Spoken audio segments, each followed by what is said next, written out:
I do expect him to start. Really? I do, yeah. I think it's like 5-minute spurts. I don't know that they really want his minutes to be high, but I think they're going to try it. I could be wrong, but that's the gist that I'm getting. This isn't an opinion. This is just what I'm hearing, that he's expected to start. He's never not started his whole career. I ain't gonna lie, y'all. This could potentially be a problem for the Warriors. The reason I say that is because the Warriors starting CP3 means instead of doing what's best for the team, they're accommodating Chris Paul's ego.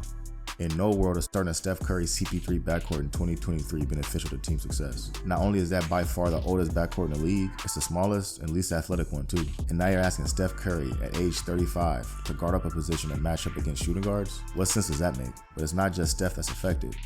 Now Klay, Wiggins, and Draymond all gotta slide up a position too. I don't like the idea of Draymond and Wiggins starting games banging at the 4 and 5 over the course of an 82-game regular season. That's a lineup move I'd ideally only do for a specific playoff matchup. But starting games small in regular season for the sake of accommodating a 38-year-old Chris Paul because he's too prideful to come off the bench, that's a problem. Think about the extra wear and tear you're putting on an aging core. Like, come on, bruh. You've had 18 years of doing things your way. How has that worked out for you? Obviously not too good, since you're 38 with no rings. And I'm not trying to bash Chris Paul. He's a Warrior now, so I'm gonna support him. But I gotta speak my piece, bro. If we're being honest, Chris Paul should be thankful for the opportunity, doing everything in his power to fit in with what the Warriors are doing. Instead of forcing the championship core of 4-time champs to adjust to you at the cost of the team, it's selfish on his part and it sets a bad precedent for the squad. Now the argument is that it's only 5 minutes to start the game, and maybe 5 minutes closing. So you're only looking at about 10 minutes total of running that small ball lineup. I get that to an extent, although I'd rather it be closer to 8 minutes a game with that lineup versus 10. Trust me, those 2 minutes a game adds up over the course of an 82-game regular season. I think one other factor that hasn't been talked about enough, if CP3 is this dense about starting, how's he gonna handle the games where he's not closing?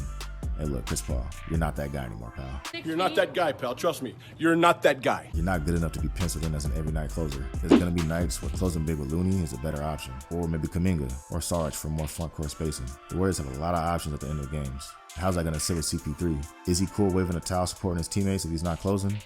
Or is he going to be piled on the bench looking butthurt? If that's the case, the Warriors would have to flip CP mid-season. You can't have that type of turmoil in the locker room. Now, I think the Warriors can win a chip with CP3, but in order for them to do that, it's going to have to take a complete buy-in from Chris Paul. Trading Poole is supposed to fix the locker room tension. You can't have Chris Paul coming and creating his own. If I had to guess, I'd say the Warriors are going to start the year small with Chris Paul in the starting lineup. But by the end of the season, the Warriors will have transitioned to bringing CP3 off the bench, or at least I hope so.